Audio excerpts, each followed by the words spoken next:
Story 1. If you've ever been through a divorce, you know the first step is keeping the anger from spiraling out of control. I had just been left by my wife, who took our 10-month-old son. I was in a bad place, depressed, angry, and frustrated. However, I couldn't let that affect my son. I ended up at my parents' house in the middle of nowhere, Texas, in a town known for its prisons. About 80% of the income in that area comes from government money paid monthly. In this area, there was a Dairy Queen, just like the ones we all know and love. I didn't care much about the job. I was overqualified, but I needed to earn the gas money to get back to the county where my son was. So, I worked there during the week without caring about anyone but myself and my son, just pushing through. One day, while on break, my assistant manager was cleaning the lobby and was near tears. Despite my own mental seclusion, it was hard to ignore someone on the verge of crying. When I asked her what was wrong, she told me they had tampered with her paycheck. She worked 60 hours but was paid for 30, and they did this all the time. I knew this job was terrible, but suddenly all my pent-up anger toward my ex-wife started coming out. I considered how to approach it. Address management.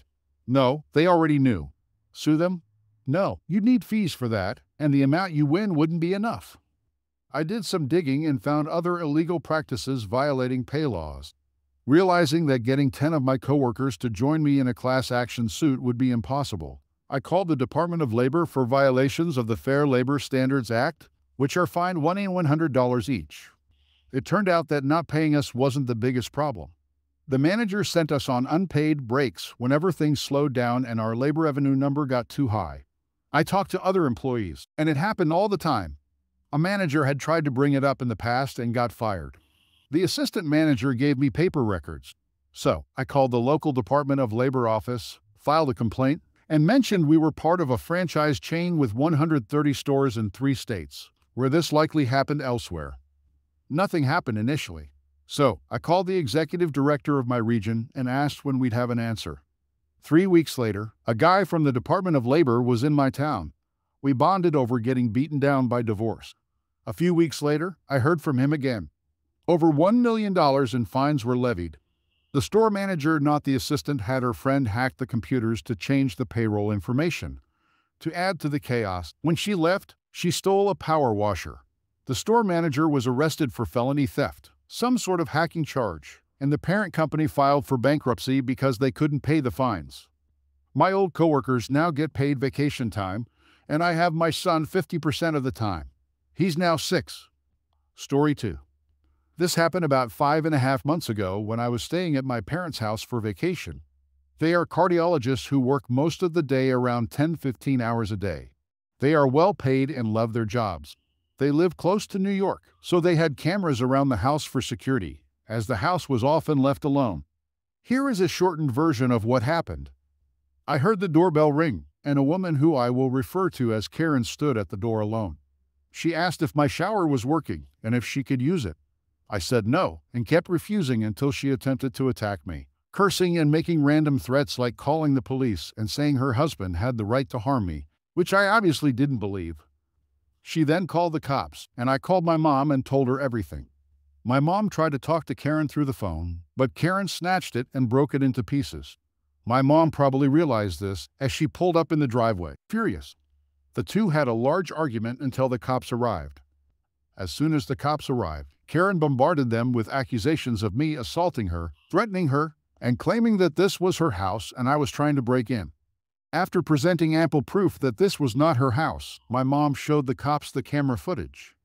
The camera showed that Karen was attacking me, and the camera mics, which I didn't know we had, revealed she was trying to get in to likely shower and swipe a few valuables.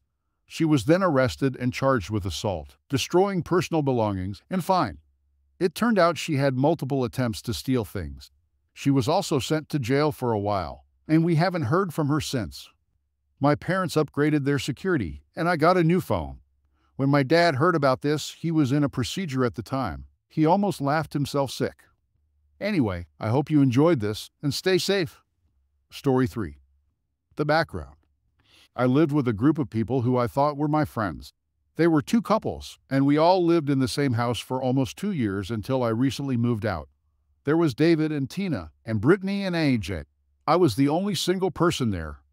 There was a debate about how we should pay the bills. but we all decided to give the money to the person whose name was on the bill. David paid the mortgage, Tina paid the water and electricas, and I paid the internet. It reached a point where I was paying close to 80% of the mortgage by myself, the entire water bill, about 75% of the gas and electric, and the internet bill by myself.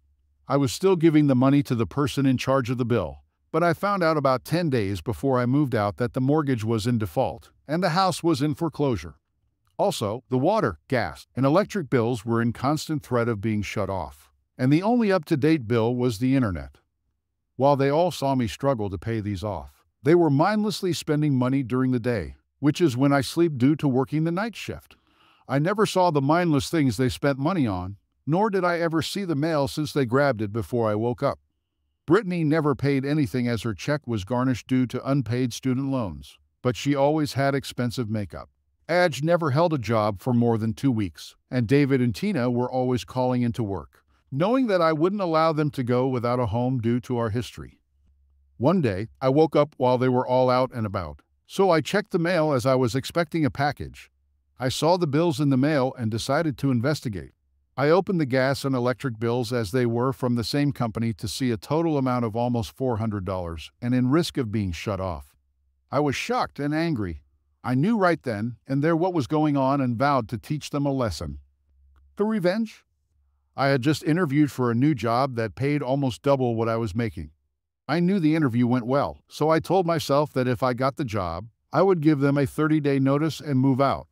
As it was close to the end of the month and I had already paid them, I planned to move out before the 1st of February. The next day, I got the call with the job offer, which I happily accepted. I did the paperwork for the background check, and it all came back clean. The same day I accepted the offer, I typed out a 30-day notice and recorded myself, with my phone in my breast pocket, handing it to them and explaining that I was moving out. I started my job and my hunt for an apartment close to my new job, which I found within a week of starting.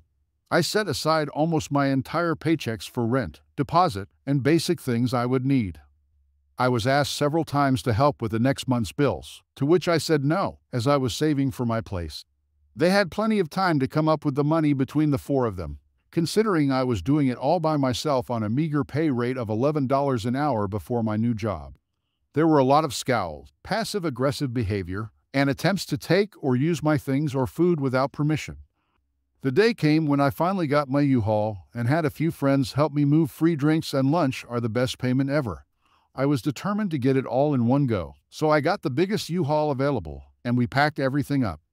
I took everything that was mine, down to my pizza stone, which they loved, my expensive kitchen knives, which they would use and never clean, and even my toilet paper that I had bought 3 days prior. After moving everything, I sat on my couch, looked around, with my cat in my lap, and breathed a sigh of relief. I happened to be good friends with my previous neighbors. We would hang out frequently, and asked them to keep an eye out for anything unusual.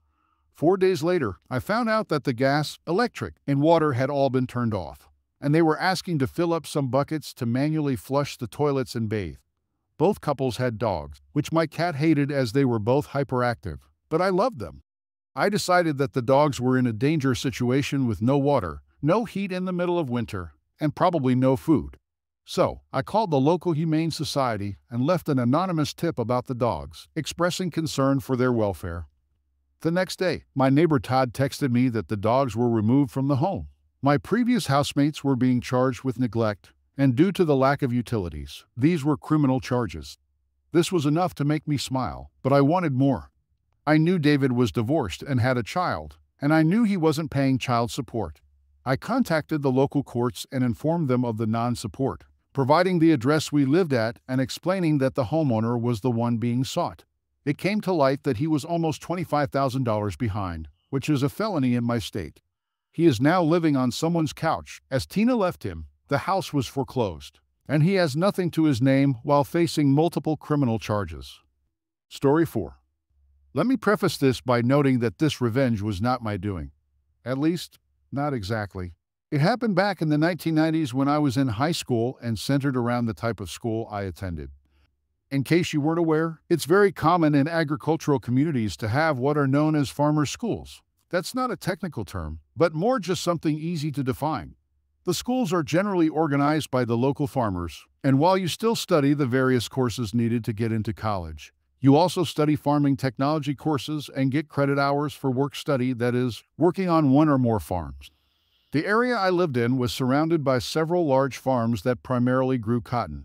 So, during the year, we'd spend time out in the field tilling, planting, and harvesting. One of the farms near the school was a 1,000-acre spread that grew mostly cotton, though sometimes they rotated to soybeans or silage corn that isn't harvested. This farm had a long partnership with the school, so the students provided nearly free labor for the farmer. The farmer leased this property from some out-of-state owner and paid them a portion of the revenue from the harvest. Imagine my surprise when my classmates and I arrived at the farm for work study, and the farmer instructed some of us to crew the sprayers and start spraying herbicide on the fields, while others, including myself, were to take tractors and discs and plow everything under. The farmer wanted every square inch of the fields returned to just dirt. We were shocked, to say the least, but after some discussion, we set to work. It took us most of the weekend, but when we finished, the field was in a beautiful, if barren, state. The farmer thanked each of us personally and paid us about $500 each, quite a sum for a 1990s high school senior. We returned to the school and told our headmaster that the contract was completed. He informed us that the farmer would no longer be working with the school, and we'd be sent to another larger farm for the rest of the year in our work study. It was probably 2 or 3 months later that we learned why we'd been instructed to destroy the crop. These were just rumors, but based on how things turned out for the farmer, I suspect there's some truth to it. Apparently, the landowner had decided not to renew the farmer's lease on the land. This lease renewal just so happened to fall a few weeks before harvest season would start. Given that the average cotton farm earns about $2,500 per acre, a 1,000 acre farm would easily net the owner $1.5 million. With about $500,000 of that being pure profit. I don't know what the farmer's lease was, but it stands to reason that it wasn't anywhere near that. So, the landowner had figured out a neat little trick: let the farmer get a good crop planted, and then refuse to renew the lease. The farmer would leave the plants in the field, and the landowner would just need to pay contractors to harvest it and earn a profit. Since the farmer's lease wasn't yet up, he decided to prevent that from happening. His act of revenge against the owner was to prevent them from cashing in on his hard work. Sure, it destroyed his farm, and he had to sell most of what he owned to buy some property for himself. But he proved a point. The owner did try to sue the farmer, though the owner didn't have a strong case, or so I was told. I think the court ruled that since the farmer was still under the lease when he had the land tilled under, it was his property to do with as he wished, and thus the landowner couldn't dictate what he did with it. I learned a valuable lesson from that man, beyond what I learned about farming. That lesson was, never, ever cross someone with nothing to lose. Edit. Since it was brought up in the comments, let me add some details here. Cotton is one of the few crops that leave a negative nutrient value in the soil, meaning that after harvest, even if you till the dead plants under or even if you till them before the harvest, you won't have as many nutrients as you started with. That's why farmers will plant another crop, usually winter wheat, in place, and then till it under rather than harvesting it. This is commonly called green manure, but it works to put nutrients that the cotton pulled out of the soil back into it. While the ground wouldn't have been completely dead or sterile, any crop planted on that tract of land, without further treatment of the soil, wouldn't have produced the same acre per acre yield that a comparable crop would have if it had been harvested and planted with a secondary crop. This means that the landowner would either have to plant the green manure and spend money that way or pay by the ton to use artificial fertilizer.